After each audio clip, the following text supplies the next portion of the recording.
బాగా పోవాల. ఎమ్మెల్యేగా బాధ్యతగా నేను చెప్తా ఉన్నాను.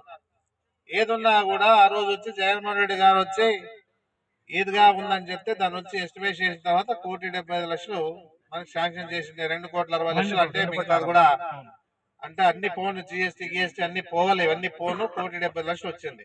ఆల్రెడీగా టెండర్ పిలిచారు. మనం ఏమైనా పని చేస్తే డబ్బులు వస్తాయి. ఊరికే అది ఇంత ఎట్లయిపోయిందంటే డబ్బులు రాలేదు, డబ్బులు రాకపోతే కాంట్రాక్ట్ ఏం చేస్తాడు పని?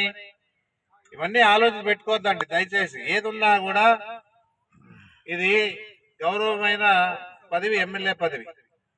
ఈరోజు ఇంతమంది ప్రముఖులు ఉన్నారు, ఉన్న వాళ్ళంతా కూడా చూస్తా ఉన్నారు. ఏం తెచ్చారు వాళ్ళు? కాంట్రాక్ట్ ఏం చేశా అంటే మెటీరియల్ తెచ్చి అది వేసినాడు. చేసి ఏదైతే వాళ్ళు చెక్కల్లో మామూలుగా పనితనం ఏముందో పనితనం చేస్తూ ఉంటారు. పేరు కూర్చోబెట్టాల, కూర్చోబెట్టినాక వాళ్ళు ఈ డీఈలు వస్తారు, ఈలు వస్తారు, చూస్తారు, మెజర్మెంట్ వేస్తారు, దానికి ఎంత అమౌంట్ కావాలో బిల్లు పెడతారు.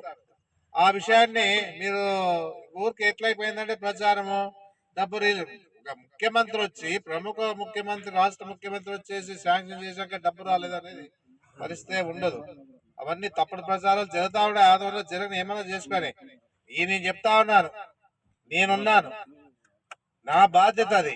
అంతేగాని ఊరికి అనవసరంగా ఏదో మైక్ తీసుకొని మాట్లాడినంత మాత్రాన అది జరిగిపోతా అనుకోవద్దండి. బాధ్యత ఎవరిది? ఎమ్మెల్యే బాధ్యత.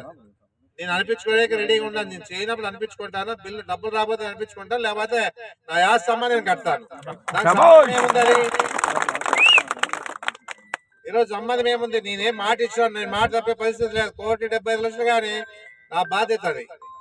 నేనున్నాను, నేను చేస్తాను. ఊరికి అనవసరంగా ప్రచారాలు చేసి డబ్బు రాలేదంటారు. నీకు డబ్బు రాకపోతే ఏముంది? మేము కాంట్రాక్ట్ పని చేస్తుండవా? నీకేమైనా అప్పబడినారా?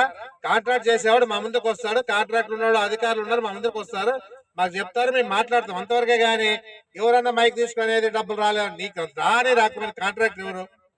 ఆ కాంట్రాక్ట్ మాట్లాడతాడు, కాంట్రాక్ట్ చేసేవాడు మాట్లాడతాడు, కాంట్రాక్ట్ ఉన్న దానికి సంబంధించిన అధికారులు మాట్లాడతారు. ఏదన్నా ఎమ్మెల్యేగా నేను తీసుకొస్తాను, దాన్ని ఏముంది అది?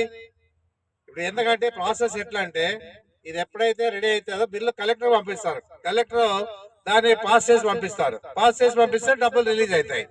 ఒక ప్రాసెస్ ఉంది. ఇది ఊరికి అనవసరంగా డబ్బులు రాలేదని ప్రచారం ఎప్పటికీ అనుకోవద్దండి. ఏదున్నా నా మాట ప్రకారంగా, నేను ఇచ్చిన మాట ప్రకారంగా నేనే కడతానో గవర్నమెంట్ కడతాదో మీకు సంబంధం లేదు. ఏదున్నా కూడా ఇది కూడా ఇప్పుడు ఏదైతే ఉందో జూనియర్ కాలేజ్ ఉందో 3 నెలల్లో 4 నెలల్లో కంప్లీట్ చేసి మళ్ళీ వాళ్ళు ఓపెన్ మీతో ఓపెన్ చేపిస్తాం.